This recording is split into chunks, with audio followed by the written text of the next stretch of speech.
Grand Theft Auto is a game franchise that needs no introduction, with it being arguably one of the most popular gaming franchises ever made. But due to this, and due to the franchise's vast open worlds, diverse characters, intriguing stories, and overall high quality gameplay, people have used these elements to create their own myths, legends, headcanons, stories, and creepypastas to help add more to the game's world building. So in this video, I have compiled some of the best, worst, scariest, obscure, and so on creepypastas to go over and read, with some help from the legend himself, Dr. Creepypasta, the creator of the first original FNAF animatronics, to help narrate some parts in this video. So I'm not going to explain what an iceberg chart is or video is, because at this point everyone should already know what one is, but I do need to explain how this iceberg video is ranked and formatted. The top of the iceberg chart has some of the most popular stories, and as we go down, they become more obscure and scary, along with better written. Kind of. Some of these stories are just really bad and or poorly written, so I tried to fix a lot of the spelling and grammar errors these stories had,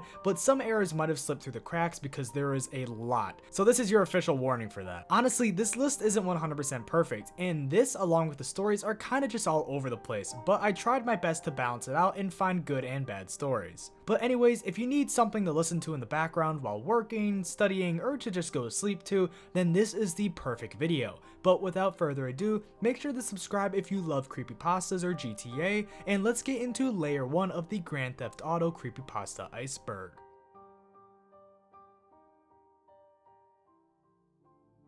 Sightings is the first story we go over in this video, and it goes over and talks about the many myths and legends the GTA series is known for, and adds on to these existing legends by adding more details, information, and so on in this story, especially by creating new ones. This story isn't exactly the best, and there's a bunch of grammar errors that I had to fix, and it doesn't really make too much sense, but it's a good start for this video, so let's get into it. Did you know that the ghost of Jolene Cranley Evans wasn't the only ghost roaming around Los Santos? Because a few players have reported other ghost sightings in Grand Theft Auto 5. Grand Theft Auto games are pretty much known for crimes and its free roam into the open world. Now the first ghost comes from Harmony, from the dollar pills. Around 1, there was a slight possibility that you could in fact hear ghost noises nearby the dollar pills. That's very distorted, odd, and even a horrifying sound. That was the sound of a man talking in a distorted manner. However, there really isn't a figure in the area, but you could still possibly hear some very interesting sounds that don't even sound human.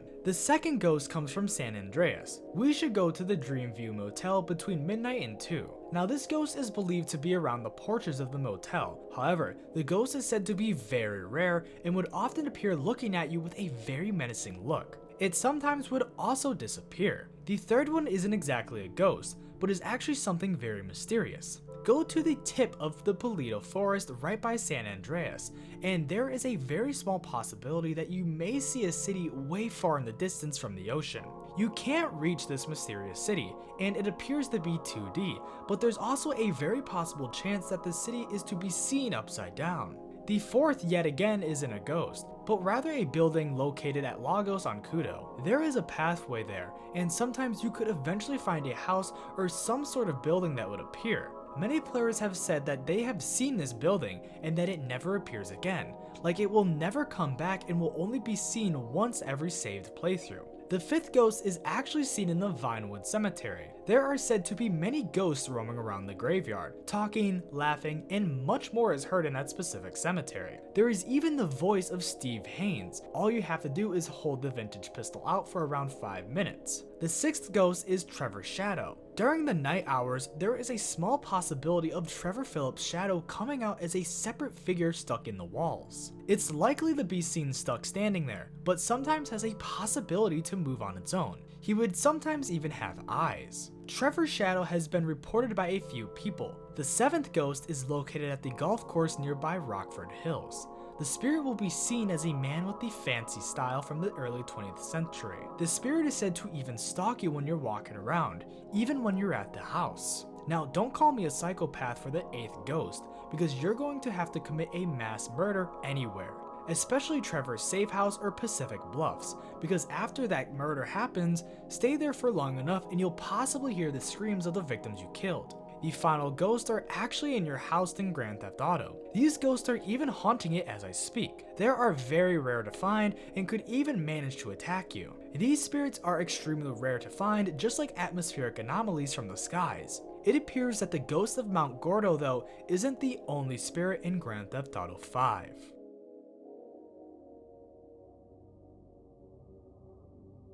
Ratman is an urban legend and myth in Grand Theft Auto 4 that I'm sure many GTA fans have heard of, or have at least seen videos of, as he is one of the most popular myths and legends in the franchise.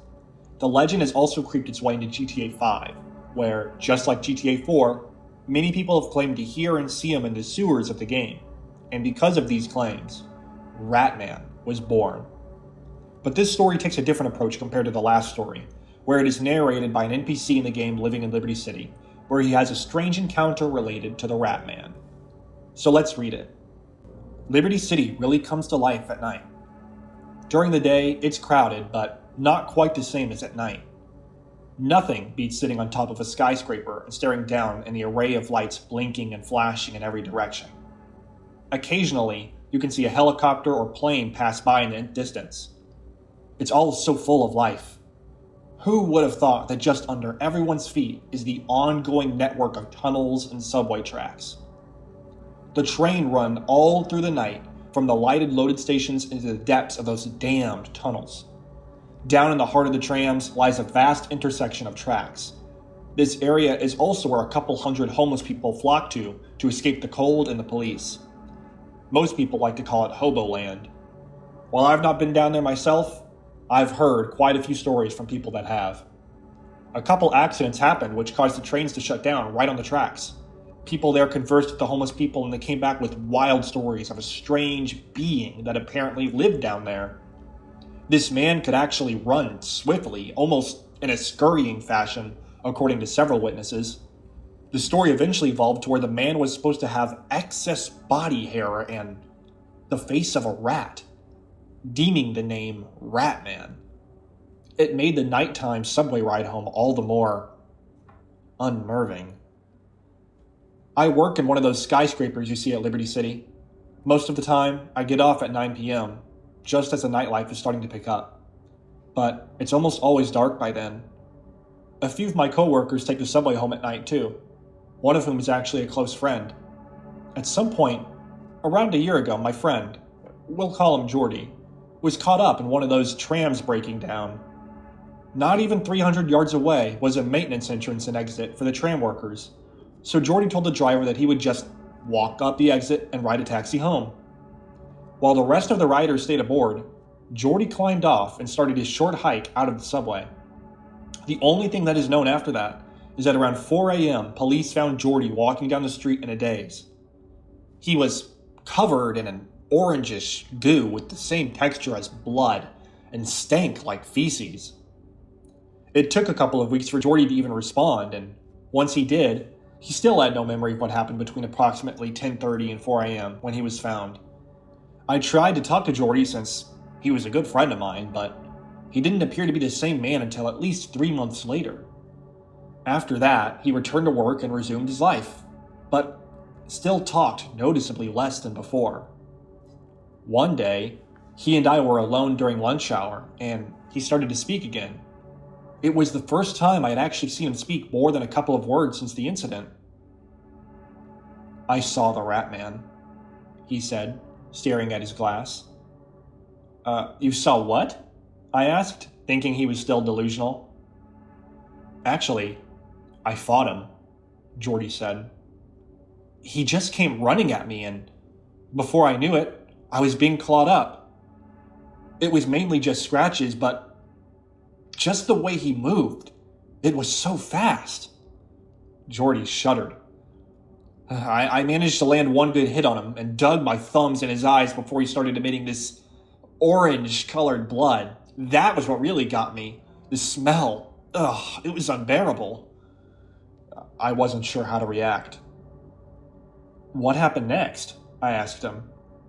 "He ran off after I got his eye, but I'm certain he didn't die," Jordy said, avoiding eye contact. "He's still out there, somewhere, and I have to finish him off. After that, Jordy became obsessed with this figure living in the subways.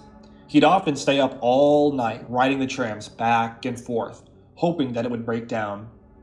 Other times, Jordy would actually take the extreme step of climbing down onto the tracks and following alongside them into the darkness. Armed with a camera and a knife, he snapped pictures of anything that looked suspicious.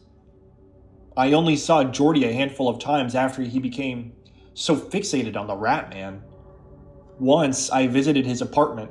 It was absolutely littered with newspaper clippings, sketches, printed articles, and alleged pictures, all of which supported the cryptid living in the subway. They dangled from his ceiling and covered the floors, walls, and even his bed. Jordy himself looked horrible as well. He rarely showered or shaved anymore, so he stank along with his apartment. I tried to convince him to go get help and try to clean himself up along with his home, but he refused, and I eventually left, defeated and worried about my friend. A few weeks later, Jordy quit showing up at work. It was just like that. No notice, no excuse, just complete absence. When my boss tried to phone his house, there was no answer. We all decided it'd be best to visit the apartment again since he lived alone. When we approached the apartment complex, there was a large group of police officers surrounding the entrance. Apparently, Jordy had wandered off into the black tunnels of the Underground Railway one night and never returned. A full-scale search was started 3 days after he didn't return to his apartment building. The search team ventured toward the heart of the subway, all the way to flocks of homeless people where they questioned many of them. A few of the more competent hobos reported seeing a troubled man matching Jordy's description. According to them, the man thought to be Jordy was distraught and nearly sprinting towards one of the tunnels. He was holding a flashlight and had it aimed in the direction he was running. After that, nobody saw or heard anything else. After 3 more weeks, the search was closed and Jordy was given up for lost. There was never a body recovered, nor any evidence to suggest any fate for my friend. Since then, I've avoided using the subway. I just can't seem to bring myself to see those tunnels again. However, some of my coworkers still take the trams home at night. The trains still break down at times, and stories still come trailing back from the depths.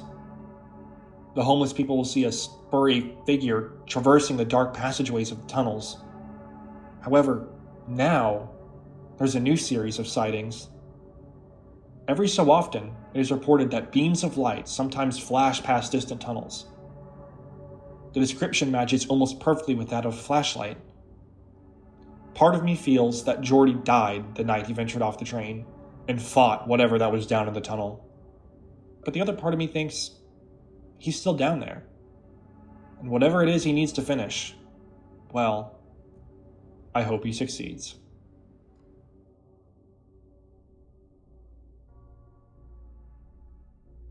GTA San Andreas Corrupted is one of my personal favorite stories on this list, not because it's that scary, good, or even well written, but because it evokes a feeling I once had as a child while playing GTA San Andreas. This story is heavily inspired by the many myths and legends this game has, and explores what seems to be a corrupted version of this game that seems to have made its own legend, but this isn't why it's my favorite. This story is one of my favorites because I can put myself in the shoes of the narrator. When I was a kid, I would explore the map of GTA San Andreas and look for these supposedly quote-unquote real legends, and in this story, well, the same thing can be said for the narrator, so let's read it.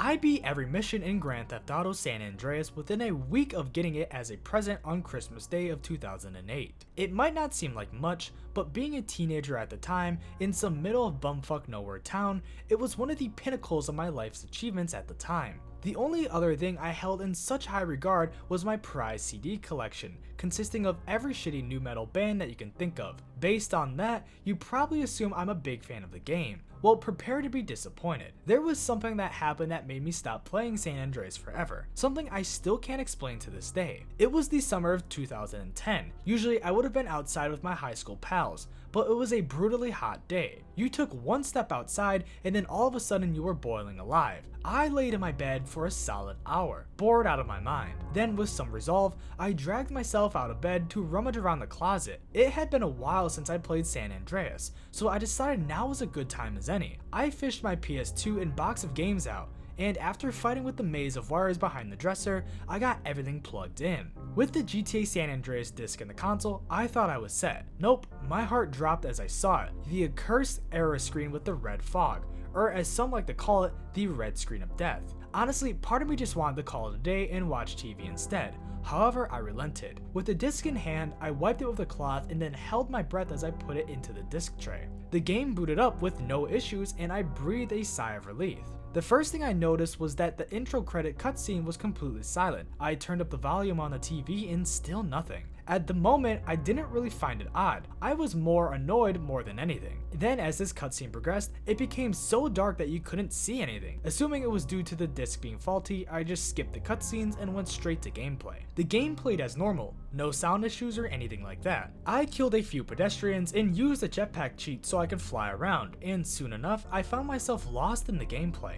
However, after some time, I noticed something on the minimap. There was an icon for a mission. This made no sense, as I already completed every mission in the game. Not only that, but the mission icon was smack dab in the middle of Back O Beyond. If you've played, you'd know it's a forested area with no significance to the story. Regardless, I made my way over to the mission. Sure enough, there it was, in a clearing next to some trees. I stepped into the highlighted red mission area to activate it. It was then that my game froze. But in the split second before the game froze, I swore I saw something move in the corner of my eye.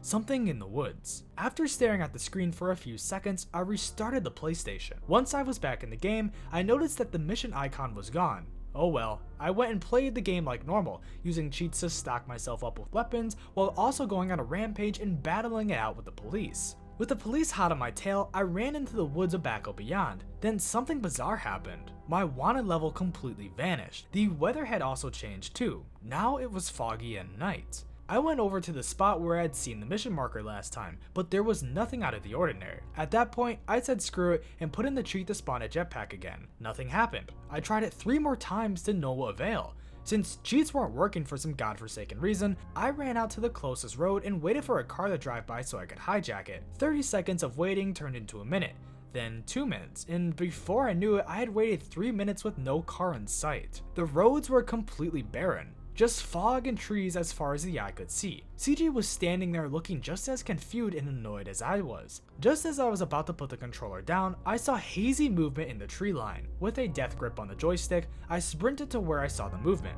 Nothing. I was certain it wasn't game textures playing tricks on my eyes. I jogged all the way through Back O Beyond and into Shady Creeks, determined to find whatever it was that I saw. Throughout the entire journey, I thought I saw movement in the trees, only to realize it was some fog or a bush. When I approached the shady cabin, I became acutely aware of something peculiar. A sound. Breathing. It seemed to be the same deep breathing sound that plays when CJ enters stealth mode. But the more I listened, the more I was convinced it wasn't coming from CJ, it seemed to be coming from behind him. I spun around only to be met by another frozen screen. The game's sound stuttered repeatedly, sounding like nails on a chalkboard. This time, however, I could see something on the frozen screen. Something tucked far away in the fog.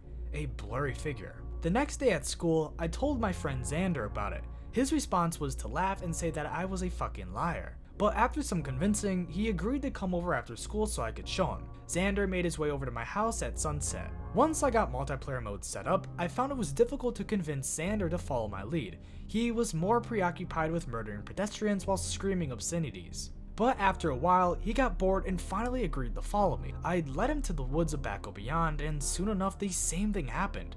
The weather changed to a foggy night, and pedestrians stopped spawning. Xander became silent. I got the impression that he was kinda spooked. We searched the area, occasionally cracking a joke to break the silence. And we had found nothing, so I decided it was a good time to go take a quick bathroom break. Once I came back into the room, I noticed Xander was pale. He started barraging me with a bunch of questions and then accused me of modding the game. I tried to explain to him it's practically impossible to mod a PS2. Then he told me what happened when I was gone. He had seen what he described as a thing in the fog. After trying to shoot it, the screen flickered and then the thing was gone. As creepy as it was, it also boosted our excitement. We decided then and there to pull an all-nighter and attempt to find out whatever the hell was going on. Hours flew by, countless sodas were downed and bags of chips devoured as we searched every nook and cranny in the woods of Backo Beyond and Shady Creek. We made our way to the shady cabin and I was certain we would see something crazy, but nothing happened. At one point we both swore we saw movement in the far off distance on Mount Chiliad. I wasn't entirely sure if we were just psyching each other out and seeing things at that point. Naturally, we began to grow tired and bored, and before long we had both dozed off to sleep with the game still running. When I fell asleep, I had a bizarre nightmare. I found myself inside the game being chased through the woods of Backo Beyond by something I couldn't see.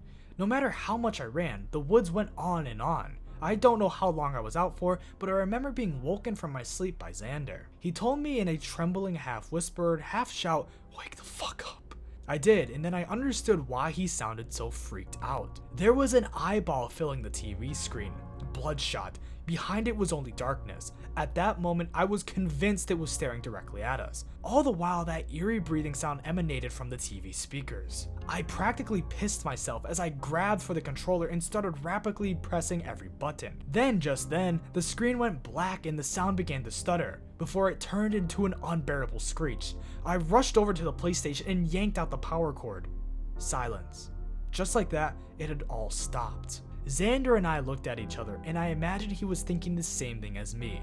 Holy shit. Xander and I agreed we wanted nothing to do with the game, and I sold it in the garage sale my family had the week after. I tried to post about this experience in some GTA forums, but I was just laughed at and told I was an attention-seeking dipshit, and that was the end of it, or so I thought. After a month, I logged into the forums and noticed I had a message in my inbox. The sender had no username attached, but there was something in the message. A single picture. The picture that was in the message is something that gives me chills every time I think about it.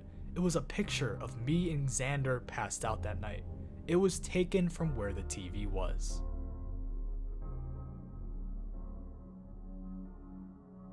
The Stalker is the first entry for Layer 2, and is one of the most popular creepypastas on this list, with it having over 200,000 views on YouTube, and with it being narrated by and created by Creepypasta.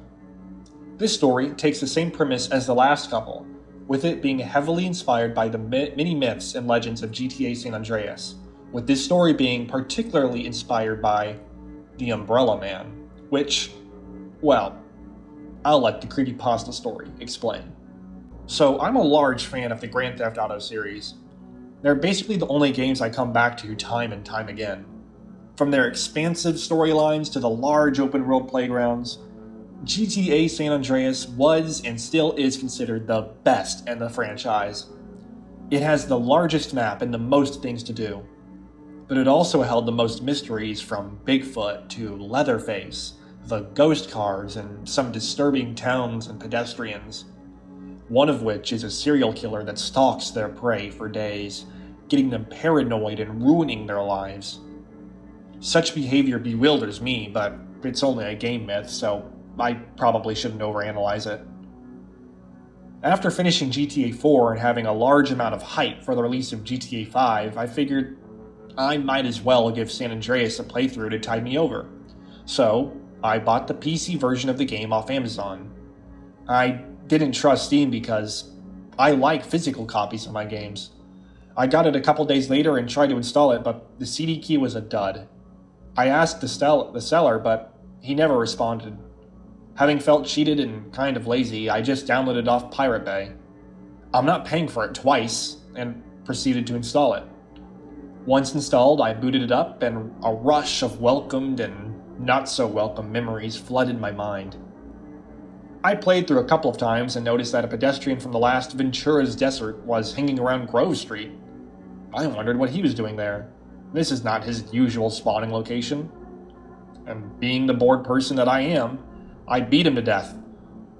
He strangely dropped a camera.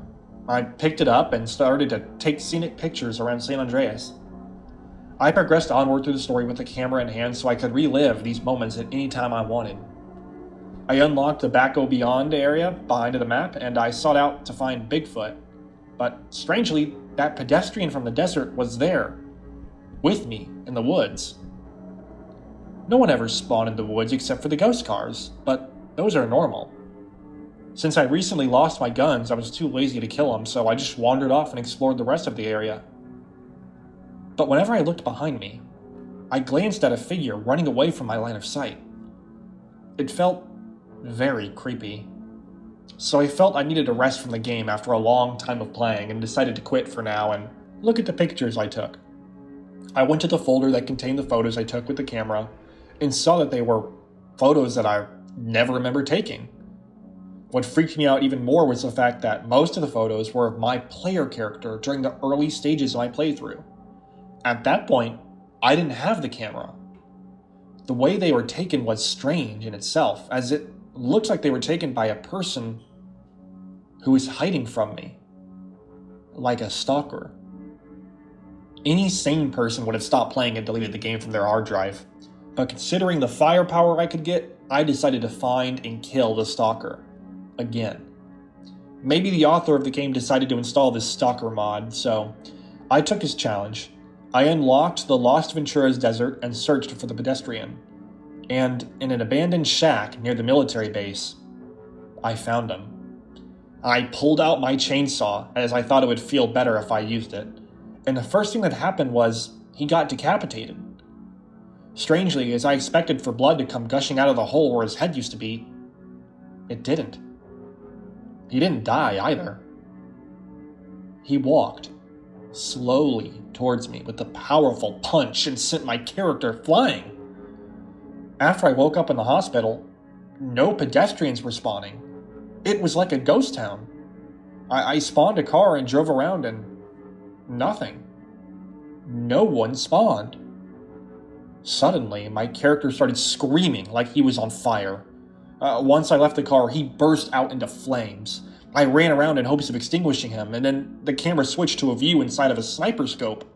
It was aimed directly at my character's head. I could not control anything. I can't move my character. The menus were all unresponsive, and I just watched as my character's head got blown off. Out of nowhere, I got the blue screen of death, and it annoyed me until I noticed what the error in the blue screen said. You are not alone. It really freaked me out to the point where I was shaking. I almost ran out of my room, but I figured I needed to delete this game before it destroys my hard drive, so I did just that. Afterwards, my antivirus detected something.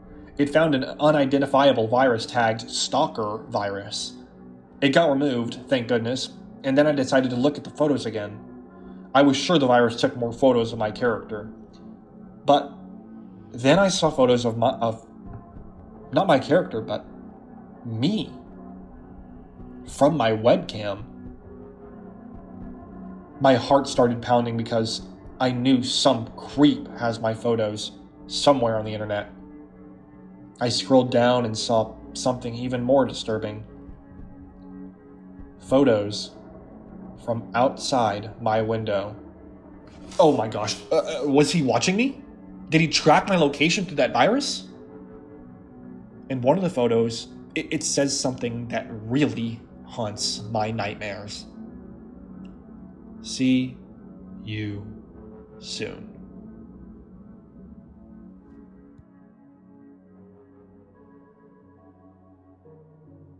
Now, GTA San Andreas Limited Edition is the best and worst story so far in this video, and the only reason it's not lower in this iceberg is because this creepypasta is actually kinda popular somehow, or at least it was like 10 years ago, and it's honestly just too good to be put lower. But anyways, I'm not even gonna try to explain it, so just listen to this masterpiece. It all started when I lost my copy of Grand Theft Auto San Andreas. I was on eBay, and I saw something out of the ordinary. The price was only $2.99. I was surprised because it is called GTA San Andreas Limited Edition. Me, being curious, bought it. A few days later, it arrived in the mail. When I took it out of the box, the cover only said sale. I ignored it and put the disc in my PS2. However, something was not right. Instead of the Rockstar logos, it went straight to a new game. It started off with CJ in Liberty City, walking alone in an alleyway. He then gets a call from Sweet saying that their mother died. This was so strange because I never saw that cutscene anywhere. Anyway, When CJ gets to Los Santos, he doesn't take a taxi. He steals a car and drives until Officer Tenpenny arrests him. Tenpenny doesn't drop CJ off in the alleyway, he drops him off all the way at Mount Chiliad. Then, blasting out of my TV, I hear a very realistic scream. As I am now in control, I investigate and find something disgusting. I see Salvatore Leone gutted with entrails all over. He is dangling from his colon. The screen blacks out and I am now in control of some random pedestrian. I go outside and the graphics are crystal clear. Me, totally shocked, tried to turn off my PS2, but it just wouldn't. Suddenly, I hear a very panicked scream, "Play the game!" As I have no choice, I reach for my controller and start playing. The game had started a mission entitled Kill Him. I do as the mission says, and it tells me to kill this well-dressed African American. Okay. As I killed him, as I killed him, Channel 6 News came on my TV and I was completely shocked. President Obama and all of his associates have been brutally murdered in a shooting in Los Angeles. I'm trying to hold myself together. A photo of this man matched the pedestrian that I was playing as. Me, cringing on the floor, crying for assassinating the president. My game says mission passed. We have notified police. Seconds later, the SWAT team busts on my door and arrests me. The game still inside of my PS2. Yeah, that was the story, and honestly, it's peak. I had to put it this high, you know, it's just too good. It's too good. Okay. Anyways, let's get to the serious creepypastas again. Oh my god.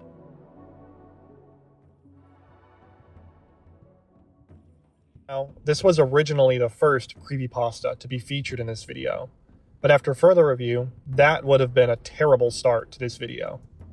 This story isn't exactly the best when it comes to grammar or making sense, so fair warning for this entry, as if things don't make sense or if the words I'm saying aren't grammatically correct, it's not my fault, but I'll try my best to make it make sense.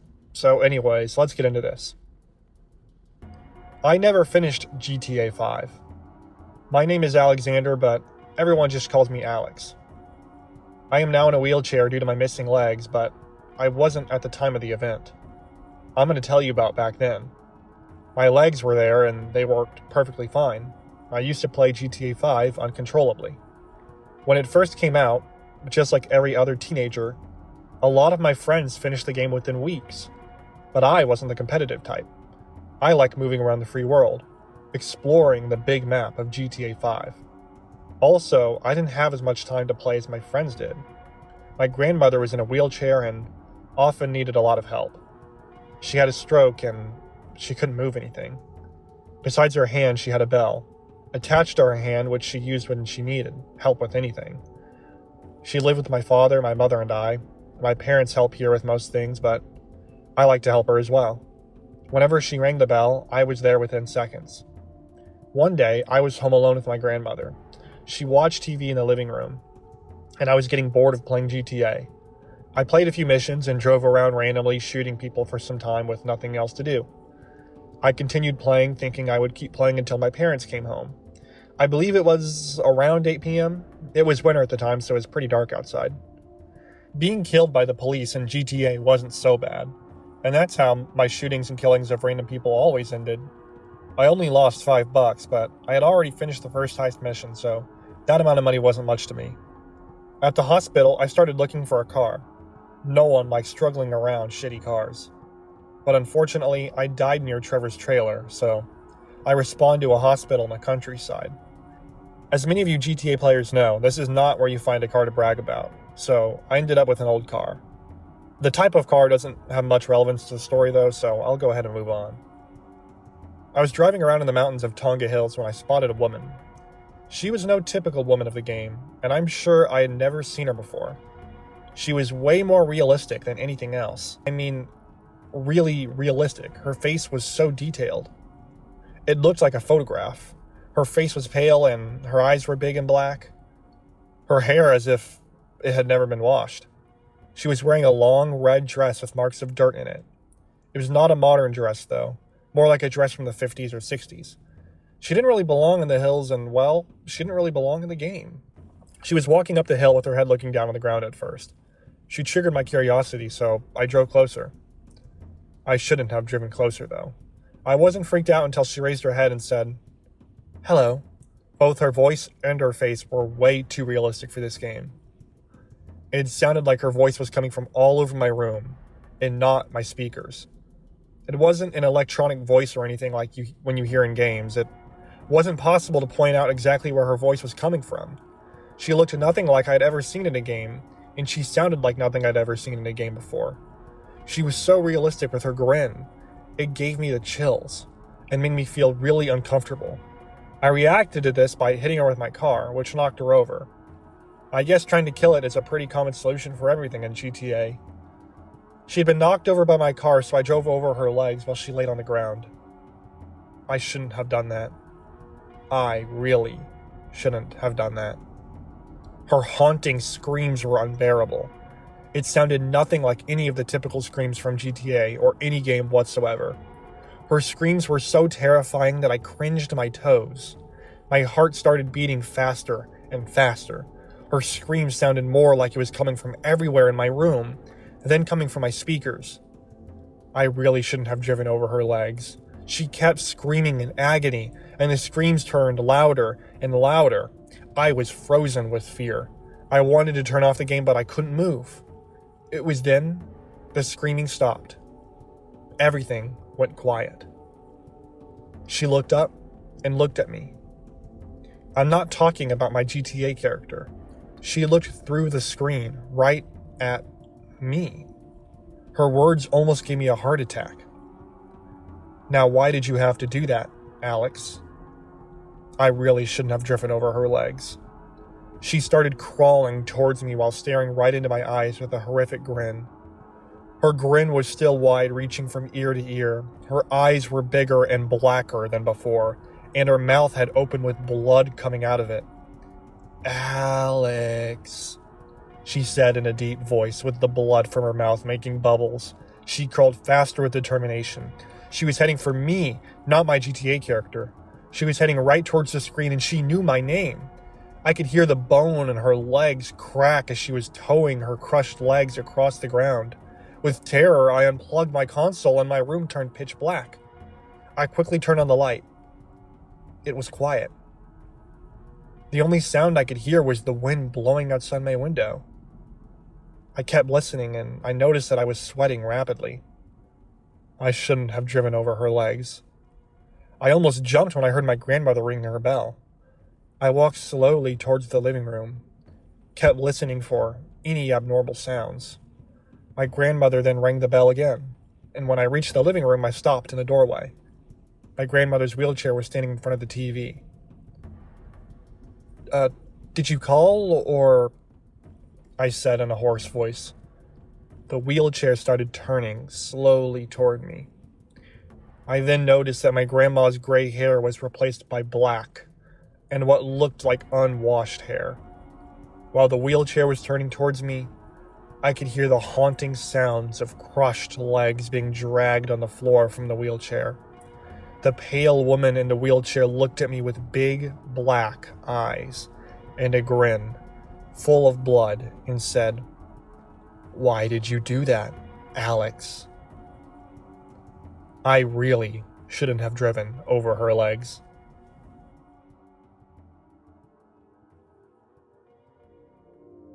Now, this story goes under many names, with some of those being the GTA Theory, GTA 4 Theory, or GTA Explained, and isn't exactly a creepypasta, but more of a theory that is told in a creepypasta story. So I guess you could just call this a theory. I don't know why the creator of the story called it a creepypasta, but I guess when reading the story, it has a bunch of tropes that are primarily seen in creepypastas. So I guess maybe that's why, and maybe after I read it, you'll agree. So let's get into it.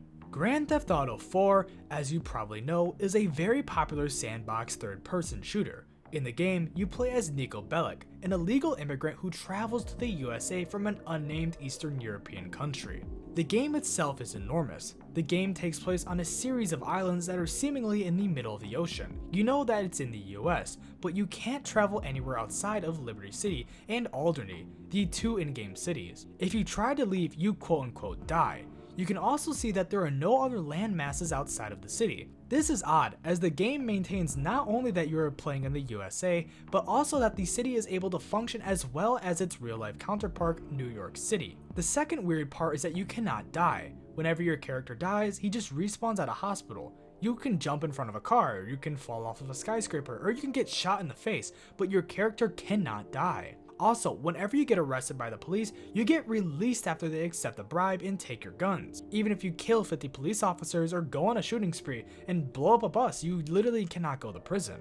This is especially odd when one considers that there's a prison right there in the game. The third odd part of the game is the background and role of the main character. Nico's backstory is revealed in parts throughout the game. He came from an unnamed country, presumably in former Yugoslavia. His country was torn apart by civil war, and he ended up committing various implied atrocity. When he meets one of his old enemies, Darkov, near the end of the game, Nico has an option to exact his revenge and kill him or let him live. Darkov was the one who brought the civil war to Nico's village and orchestrated a mass murder that killed all of Nico's friends, encouraging him to join the fighting and perform unspeakable acts himself. All through the game, the player is given the impression that Nico is only trying to be a nice guy. He just wants to help his cousin Roman, and then ends up the victim of a long series of events that turns him into a criminal and a hitman. When he got off of the Platypus, the ship that took him to Liberty City, he was looking for a new beginning and the American dream. However, Nico endures a long series of tumultuous events and at the game's end suffers the ultimate loss of either Roman or Nico's prospective love interest, Kate. It all seems so horrible for Nico, but does he not deserve it after his past life of murder and violence? He can't leave, and he can't die. After the game's events, Nico must live for all eternity in Liberty City, because Nico never actually arrived in Liberty City. The Platypus never reached its destination, because Nico is in hell.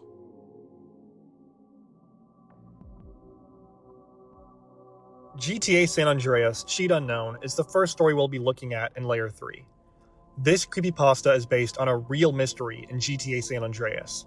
It's about a hidden cheat code in the game in which no one knows what it actually does. For years, many people have speculated over what it could do when activated, but it seems that it was cut from the game right before release and now it does nothing. But this creepypasta tells a different story about what it could actually do. You know the cheat code in Grand Theft Auto San Andreas? The one that no one has any idea what it does? It's on almost all of the cheat sites for it, usually under the title of Unknown Cheat. And it'll say cheat activated, as would any other cheat, but nothing happens. I recently found out what it did, and I was disturbed by it. Never type the cheat in, for the sake of your life. If you don't believe me, that's fine. Just do not test it to prove me wrong. You'll regret it. It was last weekend. I typed the cheat in and it went as expected. The cheat activated message came up with no effect, but while I was walking up Los Santos, I saw something strange on the sun as it set. It was a small object I had never seen before. I had to fly up to see it. I typed in the jetpack cheat and flew up after it. As I got closer, my body instinctively shook. Subconsciously, I must have feared something, but I didn't even know what it was. My body obviously wanted me to avoid it, but I kept going. I heard CJ began making sobbing sounds, and out of nowhere he began to shiver. I was scared and decided not to go. As soon as I landed, CJ was still shivering and making sounds which proved he was afraid. When I pressed the triangle button to get off the jetpack, he ran on his own away from the sun. I wasn't moving the controls and I couldn't control him. He just kept running away from the sun. This was one hell of a cheat code to get this disturbing, let alone to not be noticeable, but nobody really flew that close to the object after pressing that cheat, I suppose. I wanted to know what would happen if I kept going towards it. All of a sudden the screen said cheat activated, and CJ committed suicide, as if the suicide cheat code was typed in. But I hadn't pressed anything for a while. The weird thing is, if you get busted, CJ normally wakes up in the police station, and if you get wasted, CJ normally wakes up in the hospital. But this time, he got wasted, and he woke up in a very random place in the middle of nowhere by the highway. I had control again, so I typed up the jetpack and headed towards the sun, and the object was still there. Just like last time, everything was going normal until I got close enough, and CJ began reacting in ways that weren't coded in the game. The screen blurred off and on as if it were having trouble loading something, and my PS2 was making an awful sound as if it were recording the game, which wouldn't have surprised me. I'll be honest, I was completely freaked out about this, but I had to know what was on that sun, so I kept flying until I reached it. Once I got close enough to see what it was, CJ began bleeding. Bleeding in such a way that the blood poured out like a bucket, which was abnormal for the game. CJ kept breathing heavily, but I kept going. My controller began vibrating, and it didn't have the vibrating power like special controllers do. It kept shaking very fast. The PS2 was producing a weird burning smell, and that's when I was about to quit, afraid for my game. But it was too late anyway. CJ landed himself, looked at the screen, and just stared. His face looking depressed and scared. He was crying, or so it seemed. It convinced me to go on and see what this cheat did. If the game was burning, it's obviously already too late to turn it off, so I grabbed the controller, went on the jetpack, and kept going. Things kept getting more real the closer I got. The graphics, the jetpack producing smoke from the fire looking more real. CJ's blood and sobbing sounds, the trees, the wind, and the sun. The object was just a random black circle, by the way.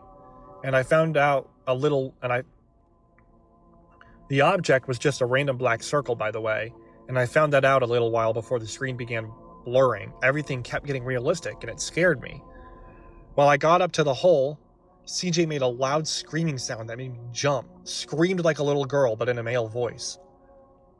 The game went black as soon as he entered, and I could have sworn in the blackness I saw the interior of my friend's house right next door. And I heard CJ breathing as he stood in there, although I could hardly see it. Everything was realistic, not video game graphics. CJ was taller than an average man, and he was in realistic graphics. But I swore that was my friend's house.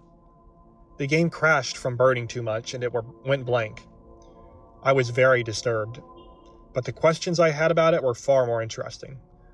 The scarier part is, my friend's carpet was stained from blood, and the room was smoky, as if something was burning.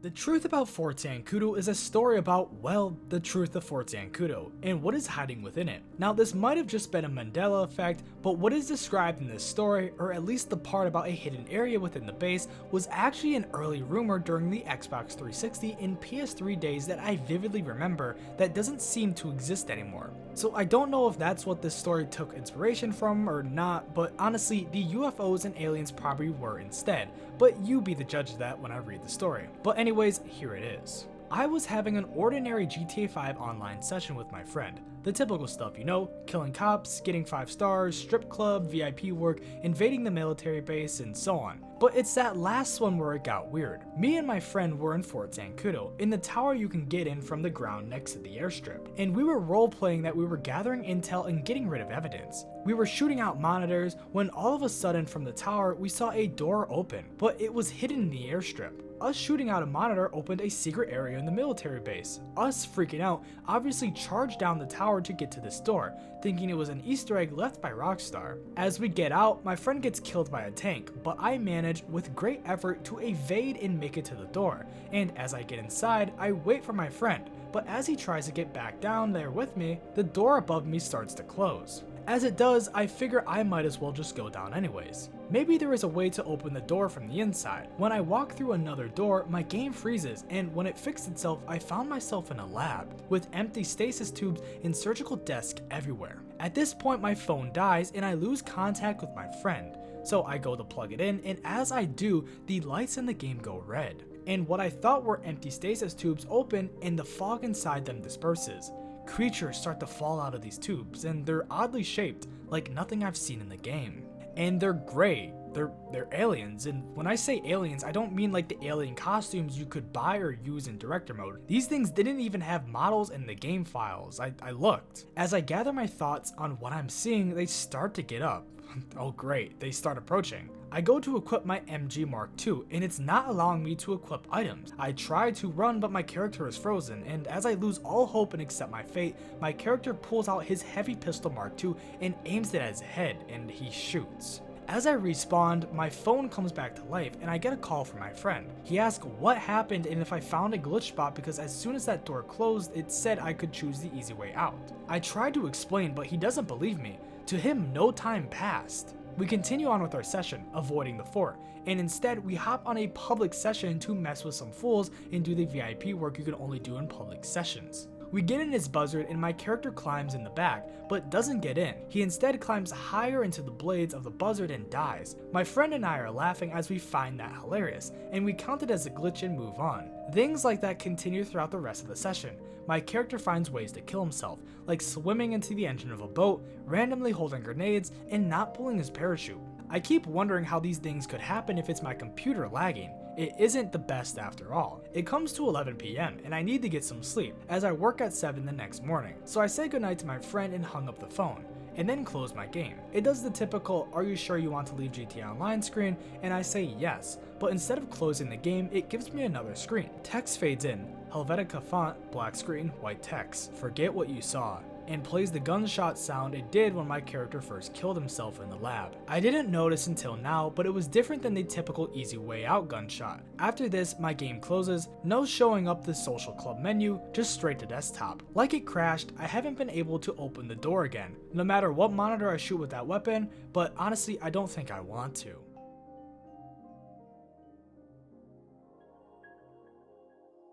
Ring Ring is, again, another story plagued with spelling and grammatical errors, but honestly has a decent premise. Taking inspiration from various real-life urban legends, along with some inspiration from a few horror movies. This story is also one of the longest in this video too, which honestly helps it flesh out the story a bit more compared to the rest, which makes it an interesting read, or for you guys to listen. This was my first ever time playing a game from the Grand Theft Auto series. After everything that happened, I really can't pick up another GTA game. It all started back a few years ago when GTA 4 was released. Everybody, and I mean everybody, was raving about the brand new GTA game. I heard people say it has crystal graphics, and this is definitely going to sell out the next COD and Battlefield. And since I never played a GTA game before, I thought it was about time that I did. It was the same day I bought my new PS3. I went to GameStop and purchased my brand new PlayStation 3 games console.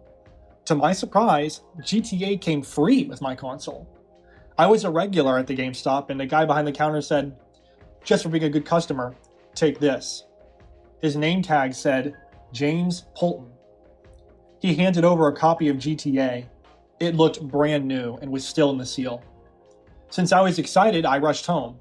I got home and quickly opened the console box and whacked the PS3 out, as well as the cables, completely ignoring the booklets. I swiftly plugged it in, the HDMI power and everything. I then powered the console on. The first thing I did was get the internet working on it. I did so and noticed that there was a new update, so I started downloading it. My internet was pretty bad, so it took a while. While I was waiting, I cracked open the box of GTA. Everything was inside it, so I read the booklet while waiting. The booklet was thick, unlike a lot of games back then, with booklets that consisted of maybe 2 pages. The booklet had instructions and some of the story, and at the back there was a notes page that I briefly looked at and saw nothing. I noticed that the update was done, and I took the disc out of the box and put it in my PlayStation. The game started up with the normal loading screen with the nice drawings and stuff, and the game is finally loaded. I started playing, getting well into the story. And I had to say, this game was really living up to the expectations people had. I was playing for hours on end. I only did a few missions, but I was having so much fun killing people by running them over, shooting them, and all the fun stuff. But it was late, and I decided to save my game and turn off the PlayStation, and I went to bed. I had a great sleep. It was the weekend, and the first thing I did, of course, was turn on the PlayStation 3 and started playing again. I completed a lot more missions that day and thought I was around halfway through. The time seemed to fly by, and before I knew it, it was nearly 1 in the morning. I saved once again and went to sleep. It was Sunday, and I had a paper round every morning at around 6:30 in the morning. It took about 3 hours to deliver all the papers, but when I got home, I turned on the console and found I had a friend request. One from my friend and one from someone that I didn't know. I accepted both of them. My friend later then invited me to a free roam game online. I joined. The person who had sent me a friend request earlier had also invited me to a game, so I invited him back. They joined. I took out my microphone and then turned it on. I put it on my ear and called my friend from within the game. He didn't have one, so I called the other person from within the game. They answered. I could hear heavy breathing. I said, can you hear me? A croaky voice whispered, yes. I asked if they could talk normally, and they snapped at me saying, I am. The shout was loud, and I mean really loud. It almost broke my headset. They said, I'm sorry. I just get really mad sometimes. I replied, are you a boy or a girl? A girl, she croaked back, and I heard a faint smoker's laugh in the background. I bombarded her with questions like, well, how old are you? She replied, older than you might think. I then started asking her 9, 10, 11, 12? She wouldn't say. I looked at the clock. Oh, crap! I shouted. It was 2 o'clock in the morning. I have school today, damn it! I quickly said, bye. No reply. I turned off the console and set my alarm and drifted off to sleep. At school, everybody was talking about the new GTA game. I told my friends I had it, but most of them I had Xbox, so I couldn't play with them. I noted down the names of friends who had GTA on the PlayStation, and after a long day of school, I rushed home to play it. I thought about whether I should do my homework, and I just said, fuck that, and powered on the PS3. I added all the friends' names I noted down. That girl was online again. I started up GTA, and it said there was a new update. I started to download it. I got out the instruction booklet again and went to see if there was anything after the notes page. Nope, just more notes pages. But on the last note page, it said, not stable, trash it. I wondered what it meant. I mean, I hadn't encountered any bugs or glitches since I got the game. The update finished. I went to single player and went around killing people. Finally, I said. My friend came online. He invited me to a party lobby so people could only be invited. The girl sent me a message. It said, do you like me? I replied, I don't know. We haven't really spoken that much. The girl then somehow joined our private lobby. My friend had bought a microphone that day, and as soon as we joined, the first thing we both said was, the fuck? We were confused. We didn't know how she joined. We heard her say, hey guys, with her weird croaky voice. None of us answered. She said, are you two there? Once again, we didn't answer, hoping she would leave. I know you're there. I can see you. She snapped once again, nearly breaking my headset. I finally worked up the courage to say, how can you see me? She replied with, don't be so nosy. I looked up at my eye toy and realized the light was on. I swiftly got up and unplugged it. Me and my friend then left and went into a free roam game online. The girl followed us though, and she joined. She rang me from within the game. I answered. She started saying, ring, ring, ring, ring, ring, ring. I asked her what her name was. She answered with, Vanessa. And she said it really slowly. It was 10 o'clock and I thought I should get an early night. The next day dragged on because I kept thinking about all the fun I could have on Grand Theft Auto. In the last session, I remembered I didn't do my homework. The teacher gave me an after-school detention, and that also dragged on. When I was done with the detention, I headed home, and I instantly turned on GTA. I went into single player and thought I should do some missions. I then got a message from within the game, from someone called Vanessa. I looked at it. It said, ring ring, ring ring, ring ring. I wasn't only thinking about the creepy message, I was also thinking about how the fuck she sent me that message. I opened up the XMB and deleted Vanessa, but she wouldn't go off my friends list. She rang me from within the game, and I declined. She sent me another message. I can see you. I went outside of my house on GTA and started bumping into people. The only thing they replied with was, move, Vanessa's coming for me. I got scared. People who answered the phones said, hey Vanessa. I received another message within the game from Vanessa, and this time it was a picture. The picture was of a girl with scars on her face, a bleeding neck, messy hair, red eyes, and a smile. A smile showing all her teeth. Her teeth were bloody. I started killing people and was killed by the police. When I respawned, everybody was dead. Their bodies were all on the floor. I was being followed by a single woman. She kept saying, I can see you. I was creeped out, and I died, randomly. The picture Vanessa sent me earlier showed up on the screen. There was a caption. It said, "I can see you," and it disappeared. I respond, and everybody had the face of Vanessa. I got scared. I didn't want to play it again. So I waited until the next weekend to go back to GameStop, and I took the game with me. The manager was behind the counter, and I said, "I would like to return this game." He asked, "Why?" I answered back with, "There's something wrong with the game." I showed him the notes page in the booklet and told him that it said, "Not stable. Trash it," when I received the game. "Who provided you with the game?" he questioned me. I was trying to remember back 2 weeks ago to who gave it to me. It was James Polton," I said. But then the manager said, "He's been dead for 3 years." I asked, "How?" The manager answered, "He was murdered." I then rushed home, not even taking the money for returning the game. I jumped on my laptop, headed over to google.co.uk and searched James Polton murder. The search results were hundreds of pages relating to James Polton. I clicked the top link. I read about him and how he was murdered by someone named Vanessa, his daughter. Near the bottom, there were buttons to show hidden content. Many pictures appeared of a huge gash in his stomach. I held down the power button to turn off my laptop as fast as I could. I turned on my PS3 and looked at my friends list. Vanessa was gone. I had a message of her. It said, "I can see you."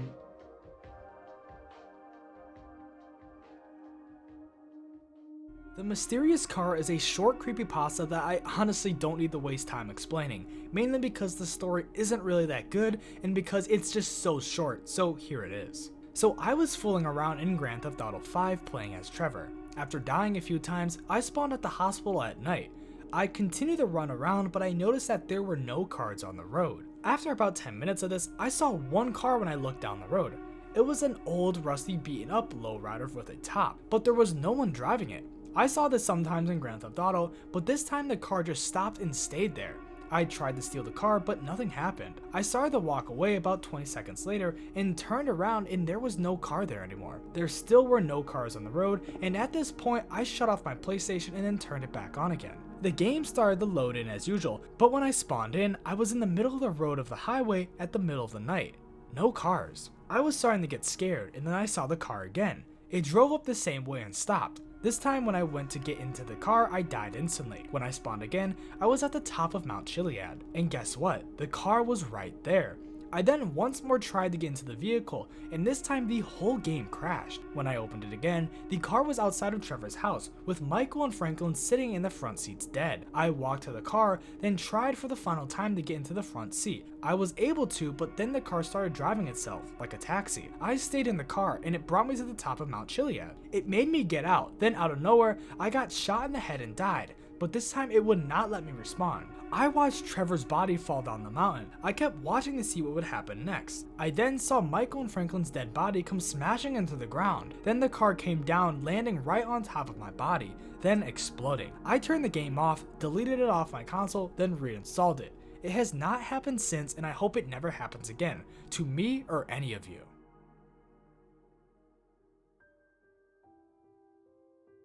GTA Tempest is the longest story in this video, as it's almost 8 pages long and is the longest GTA creepypasta ever made, hence why it kicks off the 4th and final layer for this video.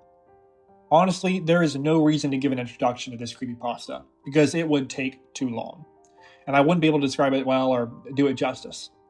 Also, again, just like with the previous entries, this one took a lot of time to fix spelling errors and overall grammatical issues, so if any slip past cracks or if Google Docs couldn't fix them, just know that Google did its best. But finally, let's get into it.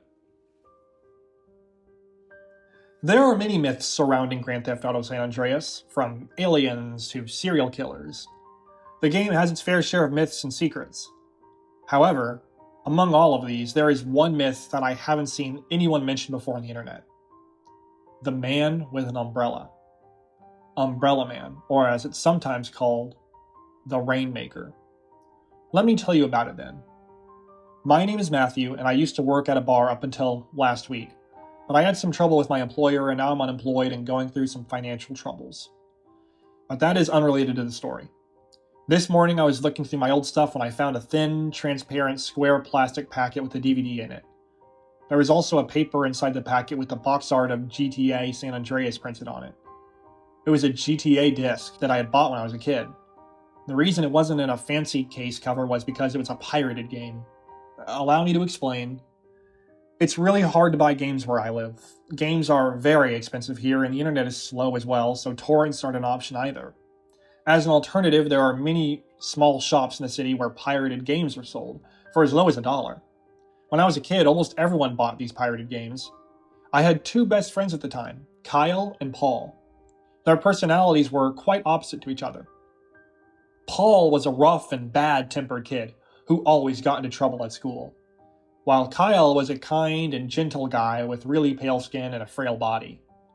He suffered from a disease in which he got really sick if he became too excited or agitated. I think that's why he always tried to stay calm, no matter what happened. One day, Kyle and Paul decided to pool our money together and buy as many games as we could. We headed to a newly opened shop near Paul's house. Behind the counter was an old man who was reading a book. "What do you want?" he asked. Do you have PC games?" I responded. He picked a pile of transparent plastic packets which contained DVDs and papers with games boxes art on them, and put them on the counter. "Pick whatever you want," he said. We had already decided beforehand which games we wanted. Do you have San Andreas?" Paul asked.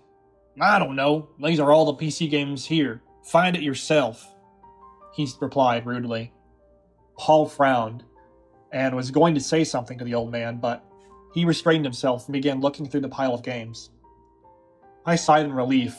Paul's temper always got him into trouble. I knew Paul was going to snap if that old guy said anything again, so I quickly started rummaging through the pile of discs and decided to get the heck out of there. After searching for a few minutes, Kyle showed us the disc. "I found the game." He smiled. He seemed unusually happy and excited about it. I kind of regretted bringing him with us now, as I knew that GTA was quite violent and perhaps even dangerous for Kyle's health. Of course, we 11, 12-year-olds shouldn't be playing this type of game in the first place, but none of our parents were good with computers or knew anything about games. So, we bought a few other games and went to Paul's and then Kyle's house to install the games on all of our computers. And then I went alone to my home with all the games, eager to finally get a chance to play GTA San Andreas. I tried running the game, but it didn't work. I clicked on the new game and watched the opening scene with Carl at the airport, and after that, it just crashed. I tried fixing it, but it didn't work. The next morning, I met Paul and Kyle and asked them about the game. "Really? You couldn't run the game?" Paul said in a surprised voice. "It runs perfectly on my computer. Maybe it's your PC's fault," he said. "You should try returning the game to that old man. Or perhaps exchanging it for something that works," Kyle said, smiling. "But the game runs on both of your computers, so I don't think it's the game's fault. Asking for money by returning it would be wrong," I replied. "I don't think that man is smart enough to notice," replied Kyle. I always thought Kyle was an honest kid, but I guess I was wrong. "Yeah, that old bastard deserves it," Paul said with a smile on his face. I went to that shop alone after school. Paul said he didn't want to see that man again, and Kyle was hooked on the game. When I entered the shop, the old man was nowhere to be seen, but I could hear someone talking in a small room in the corner of the shop. I tried to listen. "What? Modded games? I wanted the original, you fucking moron! What do you mean you made a mistake?" Someone was shouting in that room. "What do you mean half of them are original? I need all of them just the way I ordered. I will return the modded ones to you on Monday." "What? You won't take them back?" I was thinking of getting out of there, but I stood my ground. Damn it, that bastard. How dare he end the call like that? A man holding a phone in his hand walked out of the tiny room and stood behind the counter. He was around 25 years old. Sorry about that, kid. I didn't notice you were in here. How can I help you?" I bought a San Andreas disc from your shop and, let me guess, something's wrong with it." Yeah." The man sighed and told me he won't give me my money back, nor would he exchange the game. Instead, he offered me a new San Andreas disc at half the price. I agreed and handed him the money. He took out a disc and looked at the cover carefully as if checking for something wrong. Alright, I think this is the right one. He handed me the disc and continued, and sorry about my dad's behavior. He doesn't really like video games, and I was out of town. If I was here, then you wouldn't have gotten the wrong game. I left the shop and went home. I installed the game, and it worked perfectly. Within a month or so, almost every kid at the school had San Andreas, and most of us had completed the story too. Soon after, everyone started talking about the myths like Bigfoot and aliens that were supposed to be present in the game. Many kids would spend hours upon hours just looking for them. One day, Kyle told everyone that he had found a secret in the game and invited everyone to his house. After school, I, Paul, and 5 other guys went with Kyle to his house. Kyle turned on his computer and started the game. I wondered what Kyle wanted to show us so desperately. After about 15 minutes, one of the boys started to get impatient. "Do you even know what you're doing?" he said to Kyle. "Yeah, but I can't find him again," Kyle stammered. "Find who?" the boy asked, clearly annoyed. The man with the umbrella," Kyle replied calmly. "What?" Everyone looked at Kyle. "Yesterday I found a man standing at the San Fierro docks, holding an umbrella. It was raining heavily and there was a lot of fog as well. The strange thing was, there were no other characters on the map. Just him. There was a red mission marker in front of the man, but I thought it must be a secret mission, so I saved the game. I loaded it just now, but I can't find it anymore." As you might expect, no one believed Kyle and said that he was just making it all up. Kyle didn't come to school the next day, so I went to see him and Paul tagged along too. He was in the hospital. His parents said that he was really sick all of a sudden. So I went to see him and Paul tagged along too. He was in the hospital. His parents said that he was really sick all of a sudden. Somehow I could tell that it was because of the game. I could tell that he was really upset about the fact that no one believed him about that Umbrella Man thing. When I was returning home in the evening, it started raining. "Man, I wish I had an umbrella now," I chuckled. "I wish I had an umbrella now," I chuckled. It was around 11:25 p.m. My cell phone rang. It was Kyle. "Hello?" said a raspy voice. Kyle?" I wondered why he was calling so late. I found him," he said happily. "The man with the umbrella. I found him." I didn't reply to him. Something wasn't right. To be totally honest, I didn't believe in Kyle when he first mentioned the Umbrella Man before. I'm not saying he was lying or anything, I just thought he was probably mistaken. He continued, "You won't believe how hard it was to find him, Matthew. To find him..." Kyle's voice was abruptly cut off by the sound of thunder. "Great. Just what I need. More fucking rain." I cursed. I couldn't make out what Kyle was trying to say. I tried listening. I think he said, "Fog. I can't see anything. It's raining so hard." His voice was feverish. It was almost like he was delusional or something. Finally, all I could hear on Kyle's end were the sounds of rain and thunder. Frustrated, I ended the call and walked to my window. I had to see how hard it was raining.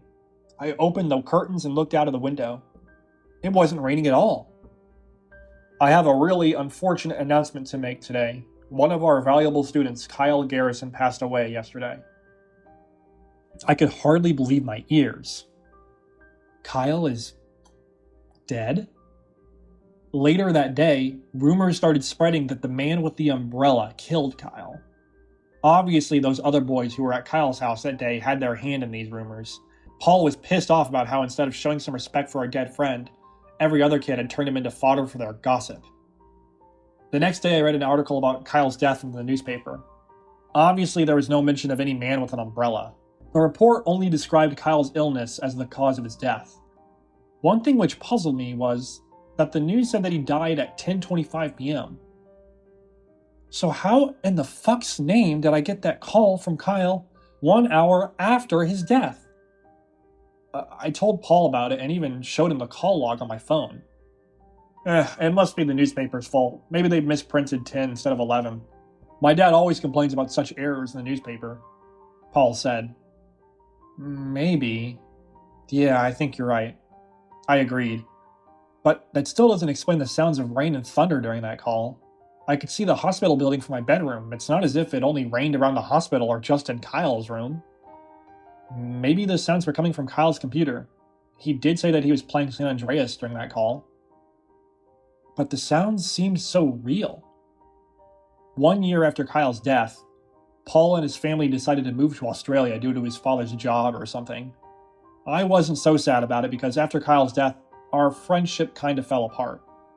It's hard to explain what happened. You see, Kyle was always smiling and calm, whereas Paul always had a bad temper or got angry over almost anything. They seemed to complement each other's personality perfectly, and it created a sort of harmony within our group. With Kyle gone, being around Paul got kind of irritating. Still, we talked to each other once or twice a week. On the day that Paul's family was to leave for Australia, I got a call from him. "You remember that mystery that Kyle was chasing after?" Paul asked. Yeah, but why are you bringing it up now?" "Dude, I found it." "What?" "I said that I found that man with the umbrella." "But how is that?" "Listen, I'll tell you all about it after I get to Australia. It's a long story, and I have to leave for the airport now." Paul ended the call after that. Needless to say, I was curious. Very curious. Maybe it will help shed some light on the many mysteries surrounding Kyle's death. But Paul never called again. I waited for months for any call or message from him. In the end, I thought that Paul was just trying to tease me, as Paul knew exactly how I felt about Kyle's death. Maybe it was his idea of revenge. Considering the fact that I pretty much avoided Paul after what happened with Kyle, maybe he grew to hate me or something. Now it's been 10 years since all that happened, and I'm sitting here looking at the pirated disc in my hands remembering these old friends. Even after all these years, I still haven't forgotten about that phone call from a dead friend all those years ago. I think I know what happened. I think Kyle wasn't lying. There really was a man with an umbrella in San Andreas, or something that resembled that man. Kyle's health took a turn for the worse after everyone started calling him a liar, and as a result, Kyle began his frantic search for the Umbrella Man. Eventually, he must have found it, and the excitement of the moment led to his untimely death. As for the rain and thunder sounds, they must have been coming from his laptop. They had to be. The newspaper's time must be just as Paul said, a simple misprint. This is what I've been telling myself all these years. I've tried looking for the Umbrella Man. I've tried every method rumored to trigger it, but none of them seem to work. The reason why, I don't know, but the methods are all just rumors, I suppose. The only people who I believe have seen the Umbrella Man were Kyle and maybe Paul. Suddenly, the realization hit me. That's it! That's fucking it! I can't believe I didn't think about this before. The disc! This fucking San Andreas disc! The game Kyle and Paul had played was this game. The one that I held in my hands. It was this modded game that they were playing. Not the regular San Andreas. I realized that I had never had the chance to play this game because my PC couldn't run it back then, so I just always played the regular game. But both of my friends were using this version all along. I put the game disc in my drive and soon installed the game. I played for a long time, doing missions and progressing the storyline further, and eventually I got to San Fierro City. Then I saved the game and slumped back in my seat with disappointment. It was just the regular game. There was nothing different aside from the fact that the graphics were maybe a little bit better than the original. But then an idea came into my head. I had yet to take a look inside the game's folder. I took out another disc from my cupboard. It was the regular and unmodded San Andreas that I had been playing for all these years. I installed it in my D drive, which I never used to install the games. Great, now I have both versions in my computer. I said to myself and began comparing the files of the modded version with the regular version. Most of the files and folders were the same, except one. There was a folder called Tempest in the modded version, and it contained a lot of files which I believed were for the mod. I tried looking through them, but due to my lack of experience in hacking and modding, I couldn't understand what each file was used for. There must be more than 100 files. Maybe that's why this game required a more powerful PC than the one I had in the past. In the end, after sorting through all the files, I was able to find one text document which I could make sense of. It was named Rainmaker Beta 0.5. I figured that this might be the name of the mod. It went something like this. I thank everyone who decided to give this project of mine a try. A lot of people ask me about what this mod adds to the game and why its size is so big as compared to your regular game. The purpose of this mod is to improve the graphics quality of your game, and it also has an extra mission, but I won't tell you about it though. Think of it as a treasure hunt. This mod might change your life. I would really like your feedback. Please tell me everything that you've experienced while playing the game. You can even tell me about something which happened after playing. Anything out of place. Please don't forget to leave your feedback. Keep in mind that this game requires a lot more power to run than the regular mods out there. Once again, I thank you for playing. Tempest. P.S. I really enjoy listening to the radio late at night. At least it's confirmed now that this game is a mod, and the line about the radio is probably a clue. I spent the entire evening playing the game, driving around while switching radio stations and listening hard for any clues regarding the Umbrella Man. Eventually, around midnight, in game time, I switched to WCTR radio station and heard what sounded like a news report. Little Melissa has been spotted once again near San Fierro docks. The rest of the transmission was full of static and unclear. Who is that Melissa? I thought to myself. The radio also mentioned something else about San Fierro docks. I remembered how Kyle described his first encounter with that man. I immediately took a U-turn and started driving towards the docks. As I was driving towards the dock, I noticed that traffic had started to dwindle quickly, and soon it started to rain, and a thin layer of fog had also appeared. By the time I arrived at the docks, all the streets and roads were empty and devoid of all signs of life, and there was a thick layer of fog all around. I could see a red light in the distance, and I started to move towards it. Upon getting closer to the source of light, I finally found what I was looking for all this time. In front of me, there was the sight that Kyle, and perhaps Paul, too, saw all those years ago. Standing before me, there was a man holding an umbrella, and in front of him was a red mission marker. He was bald, and his whole body was pitch black. He didn't even have a mouth.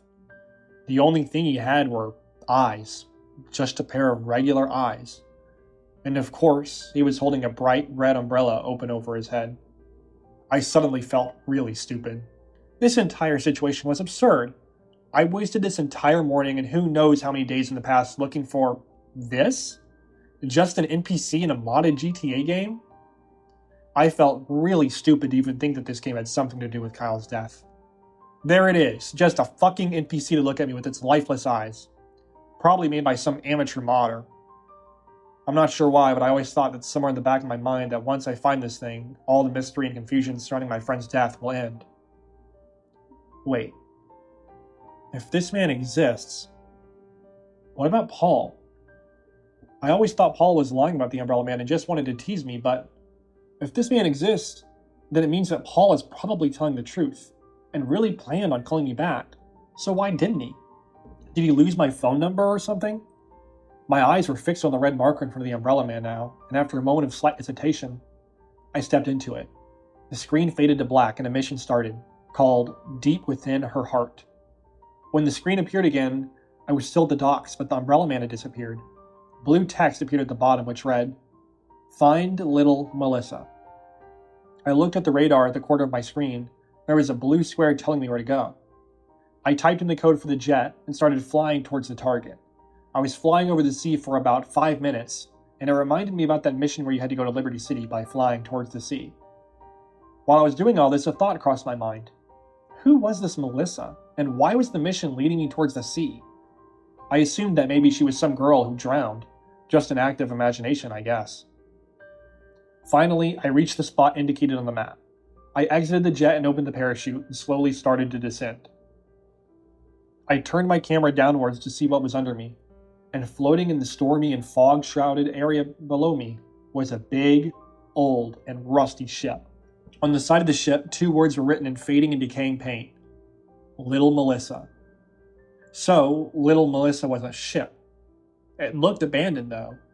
On the deck, I saw a red marker, and after abandoning my parachute, I walked into it.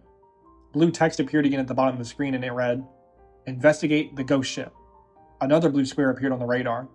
I started walking towards it and soon found myself inside the ship. The walls and doors of the ship were rusted, and in front of me was a long corridor. At the start of the corridor was another red marker, and after walking into it, blue text appeared once more, and it read, "Find the captain's log." My next destination was past the corridor, so I started sprinting through the corridor, but a text appeared that sent chills down my spine. "Don't look at the ceiling." The text was in bright purple color. Needless to say, I crossed the entire corridor while looking at the ground. I thought that the mission would fail if I tried looking at the ceiling, but eventually the corridor ended, but I still had to traverse a maze of small corridors and stairs. And not long after that, I got lost. It was too hard to run while looking at the ground all the time. So I decided to turn the camera up and look at the ceiling to see if something really happened.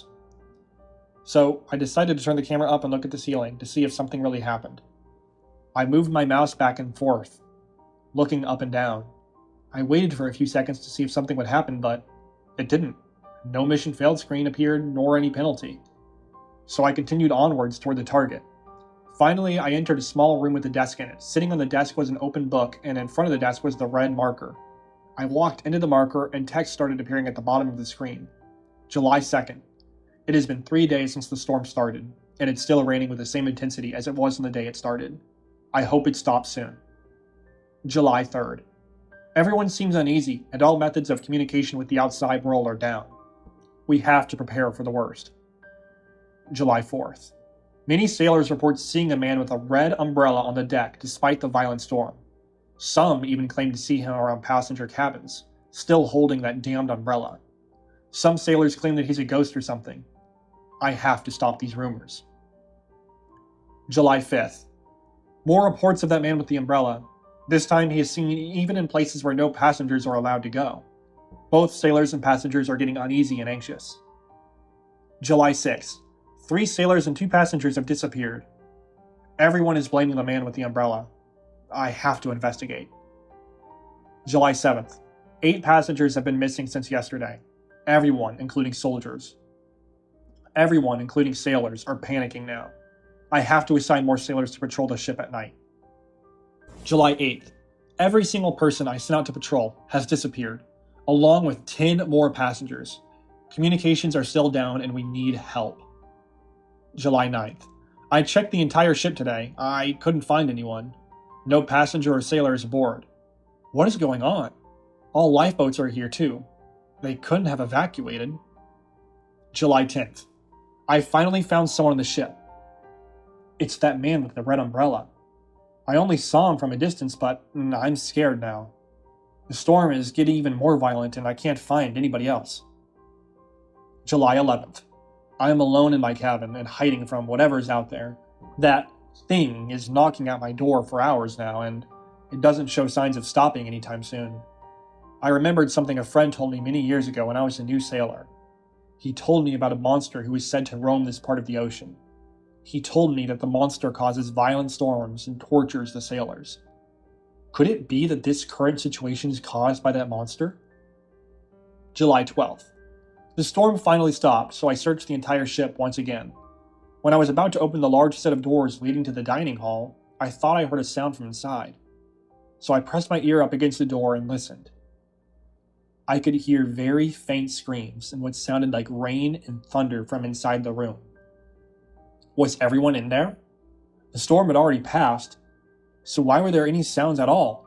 Inside the ship, especially. I'm back in my cabin and I'm grabbing my gun.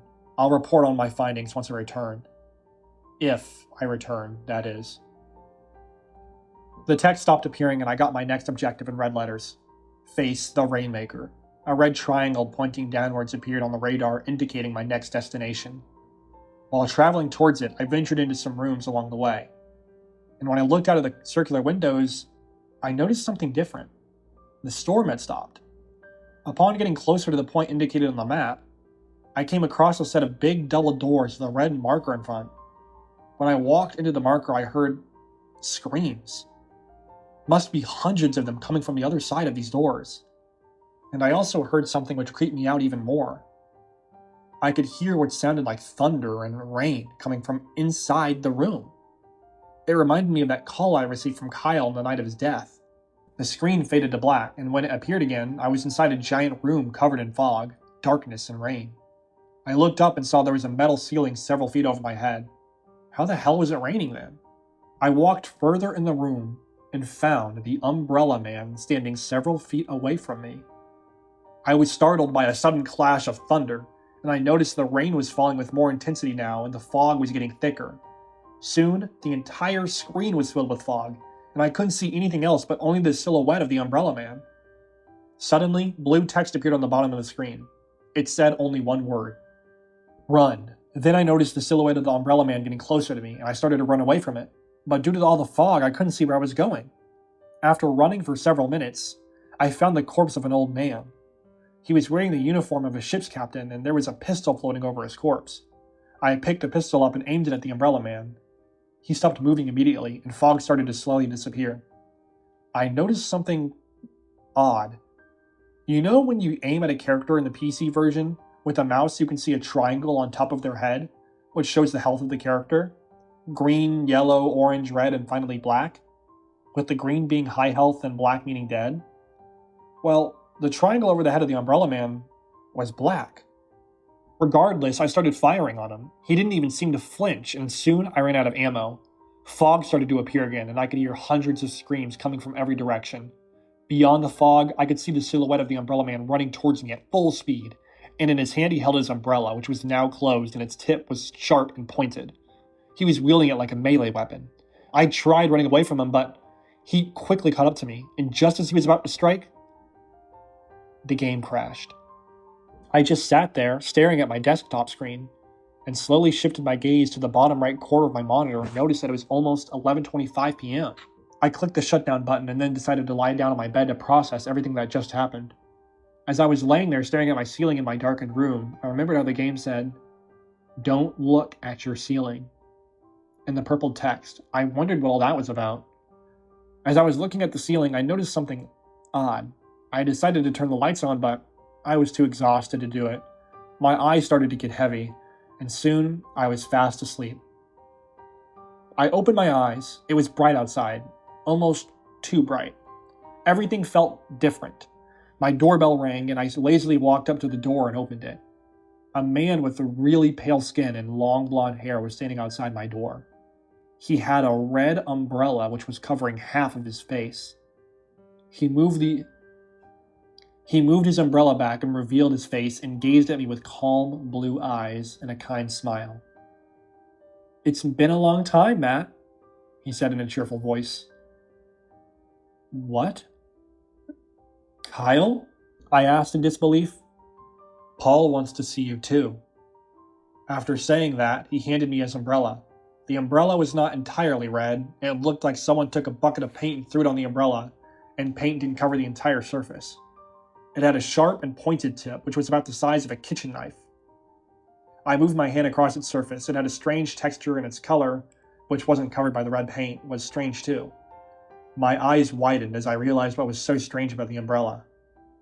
His smile grew even wider.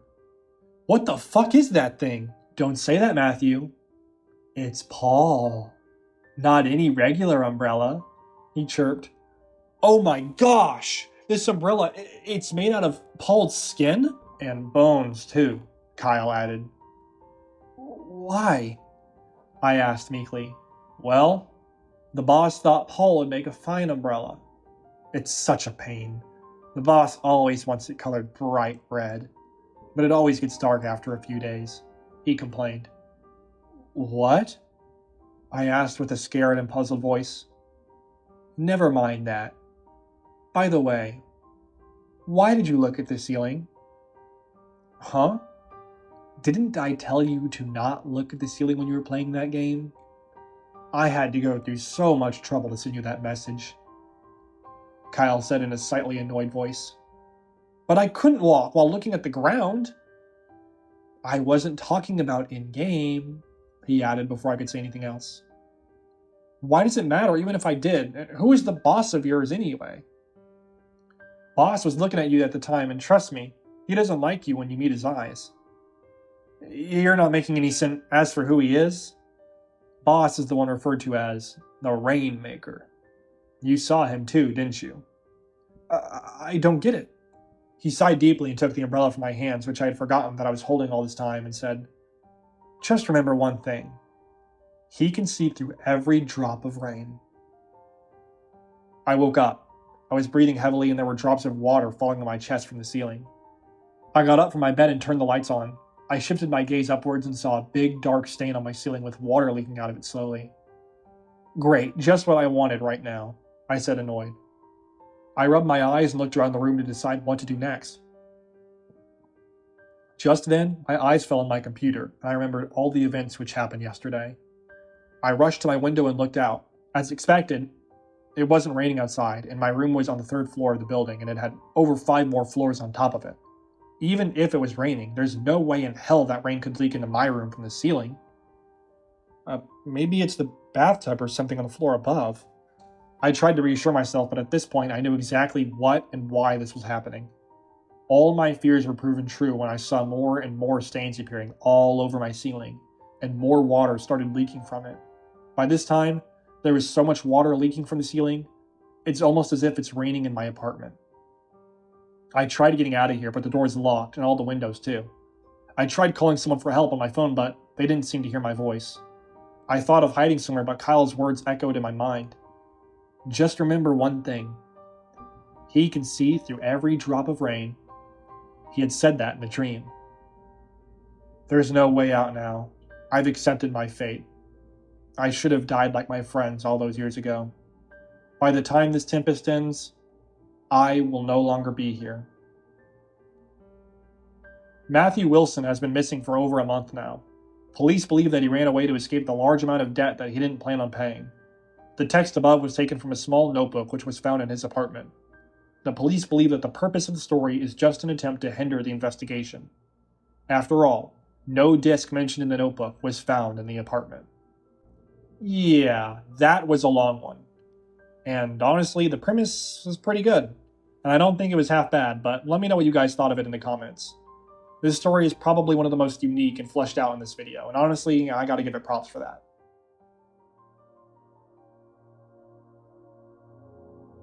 Now, after we just listened to probably one of the best and most fleshed out stories in this video, we now get to take a look at That Thing, which is the complete opposite of Tempest and isn't written well and is extremely vague in what the thing is in the story, but I guess that's kind of the point. But this creepypasta is short, so I'm not going to bother really explaining it, so let's just read it. You see, I'm someone who has played and completed over 6 games, and I wanted to try the best game of all time, Grand Theft Auto San Andreas. I have played it once on PS2, but there would be this glitch that I'd encounter whenever I was playing halfway through the mission, so instead I got a PC to try it on. I installed it and completed at least 49 missions. I was halfway through the 50th mission, but then suddenly a glitch happened. Cheat activated. What the heck? I didn't activate that. After that, a rocket came by me and destroyed me. After that, my game froze. It came back, but half of the map wasn't loaded. The scariest thing was, I saw all the pedestrians dead and stained in blood, but I saw a threat. I was pretty nervous to encounter him at first, but then with enough strength, I was able to catch up to him. When I got there, I found him, but he wasn't a man, he was a thing. It looked evil. I cut its head, but it started morphing again and again, until it killed me. Then when I respawned, I didn't go to the hospital. I instead was on the top of Mount Chiliad, where I was greeted with a jetpack. I flew it and went back there, but I found out that it morphed into my character, CJ. I was trying to kill it with an AK-47, but it threw things at me. I didn't install mods, but then when I was about to kill it, suddenly my game crashed, and when I tried to open it, a blue screen of death appeared, but then my computer glitched back into the game, and then I saw my character, and I was freaked out that I saw something disturbing. It said, RIP Carl Johnson, 1968 to 1992. Then again, the game crashed, and my computer was controlled and I got jump scared by a shadowy figure that had a mask. It turns out that he had hacked my PC and enabled a cheat randomly to kill me. Right there was the first time a sentence was used in the story, by the way. I wasn't just talking fast for no reason. This was the first time in the story there was a sentence. I just had to bring that up because how do you not do a sentence for that long? Anyways. But then I saw something disturbing. I found photos from my previous mission attempts, and he was stalking me. But he found a way and hacked me and somehow controlled everything. I'm devastated right now. Yeah, that one wasn't good at all. Well, actually the story was okay, but you know, the fact that there was no sentences made it a miserable read. But you know what? I don't know what I expected. I made this list. Why am I even complaining? I don't even know. God on Applewood Street is, again, another extremely unique story that is probably the most underrated and obscure in this video, as there is no mention of it online apart from a wiki page. And it honestly deserves more attention because it's different compared to most GTA creepypastas. Again, this is one of those stories that doesn't need an introduction, as it would be hard to do, so Here it is. So yeah, I've loved Grand Theft Auto for a long time.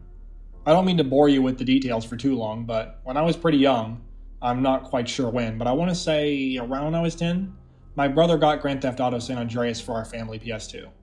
He was about 14, and I would just love watching him sit around and play it. He let me play it one day, and I fell in absolute love with the game. I had completed every quest and side quest, and so after that, I bought Vice City and 3. I didn't like either of them as much as San Andreas, really. When 2008 came around, my brother, who had just left for college, had bought me GTA 4 for my birthday. My family was going through some financial troubles at that time, and my brother, who had graduated with a 4.0 and a 35 on the ACT, could have gotten into any Ivy League school he wanted, but due to our financial situation, he had to settle with the University of Michigan. Plus, he was a broke college student at the time, so that was really awesome of him. Anyways, I got GTA 4, and yeah, it was awesome. By the time GTA 5 was announced, I had pretty much done everything to be done. I was stoked, to say the least. So yeah, flash forward 10 years. I'm 19 years old and going into my second year of college at Northern Michigan University. I was, and still am, a broken college student.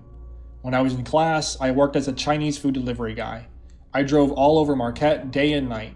I had managed to scrounge up enough money to buy GTA 5. I remember I had to tell my boss I was sick so I could wait in line to get the game. After I got the game, I carefully tucked it into my back seat and drove home. Sadly, I didn't have that much time to play it because of classes and everything, so I only played it for a few hours every week. When winter break came, I was stoked, as I was going to go back home, and I could play all I wanted to. Also, in northern Michigan, the winters were literal hell. So, flash forward about a half a week later. It started when I was driving around in Paleto Bay, a location that really reminds me of where I live today. I'd hit some guy walking across the street. Occasionally, I will zoom in on people after I killed them, so I can kind of see what they look like, but I got more than I expected. I now realize how creepy it is when I say that, but hey, whatever. The NPC that I hit today looked really realistic, and it had a ton of detail. GTA 5 is a really beautiful game, but this guy looked flat out like a normal guy. He honestly looked a lot like my dad. And there was even a scar on his left cheek from when he saved me from a wild dog when I was 5. Apparently, he wasn't dead. He limped off down the street and then faded off. I didn't feel like killing him because it just sort of felt wrong. So that night, we waited for my dad to come home from work. He usually just walked home as his work was about a quarter of a mile away. He works at a vet clinic. We waited for about an hour before we got worried. Finally, we got a phone call from the hospital and they told us what happened. Apparently, while he was walking home, a car spun out of control and hit him. He had broken his leg from the accident, so we went to visit him. He said that someone looking surprisingly like me hit him when he was crossing the street. It's no surprise, really, and he told us that they probably just hit a patch of ice. That's a pretty reasonable explanation. We are in Michigan anyways, and that year's winter was just brutal.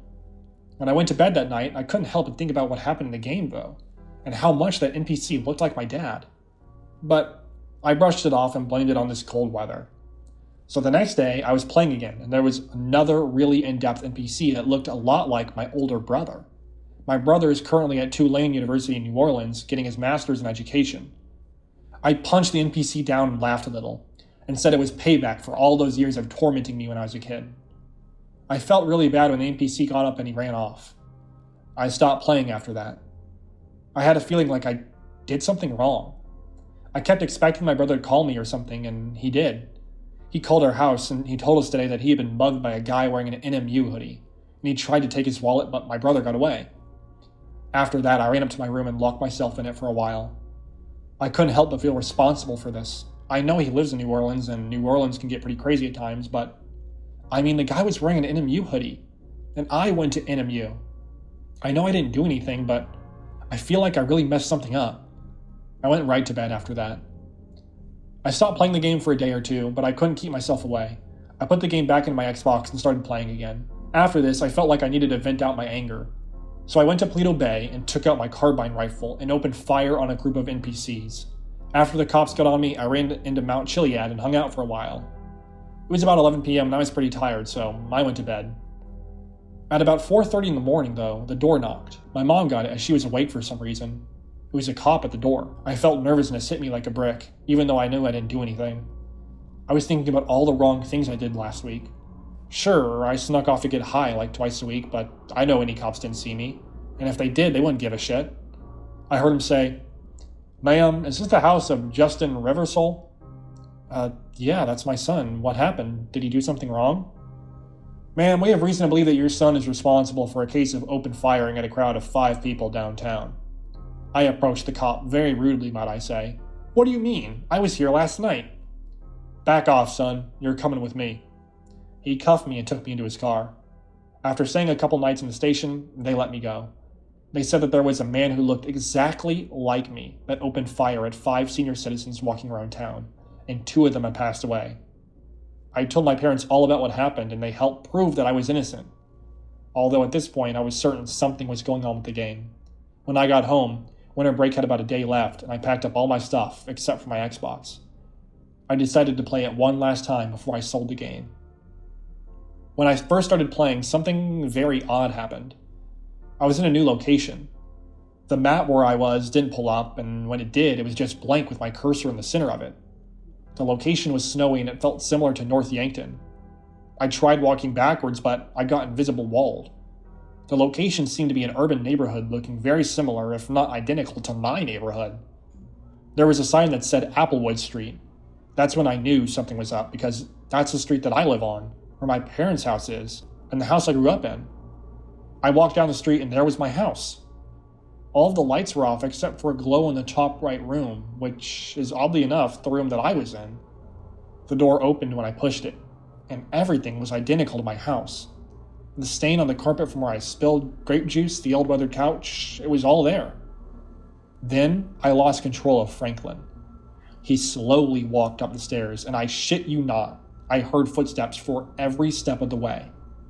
I sat there, frozen in fear of what was going on.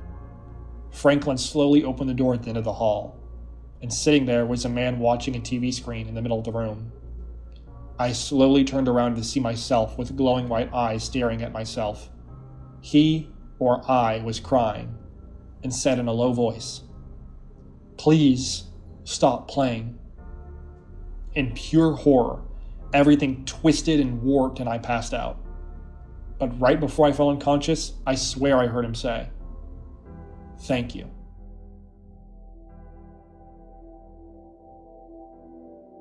And again, we are back to another low quality story after a pretty decent one, with this story being, well, CJ.exe. Yeah, you guys thought you were safe, but nope, I of course had to slip in an exe story in here somewhere, so I thought I'd save the best for last, so prepare your ear holes for one amazing creepypasta. I just completed 100% completion on GTA San Andreas a few minutes ago, and I continued to play the game. I entered the all cars fly cheat, flew to Las Venturas, and went to the safe house in Prickle Pine. I saved the game in the safe house and left it. After a few hours of roaming around Las Venturas, there were no pedestrians nor cars. I don't know why, but even parked cars weren't there. Then I went back to the safe house in Prickle Pine. Once I entered the safe house, I saw bloodstains on the floor, which made me a bit scared. Then I entered the wardrobe and CJ wasn't in the mirror. Nothing was. It was just all black. Then I flew to Los Santos and went inside another safe house, but the wardrobe's mirror was still the same thing. Then I changed CJ's clothes and selected green hoodie,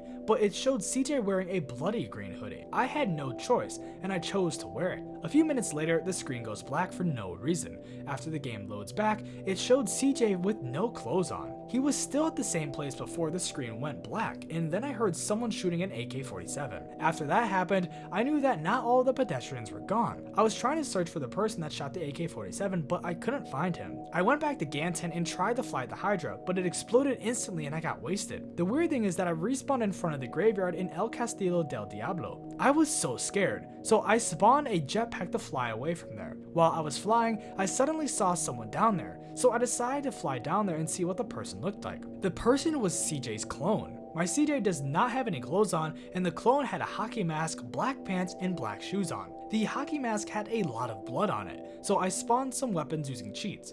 When I was about to kill him, the blue screen of death appeared. I turned off my computer and turned it back on. When I was about to search for GTA San Andreas, it was gone. All the files are gone, but there was a strange file left called CJEXE. When I clicked on it, it turned off my computer instantly. Dun dun dun! Yeah, that's CJEXE for you. And just like that, that is the grand finale for the Grand Theft Auto Creepypasta Iceberg. Luckily for you though, I have another video just like this one that you can watch right here on screen called the Five Nights at Freddy's Creepypasta Iceberg. And speaking of FNAF, again, thanks to Dr. Creepypasta for being in this video, and you can go subscribe to him right here.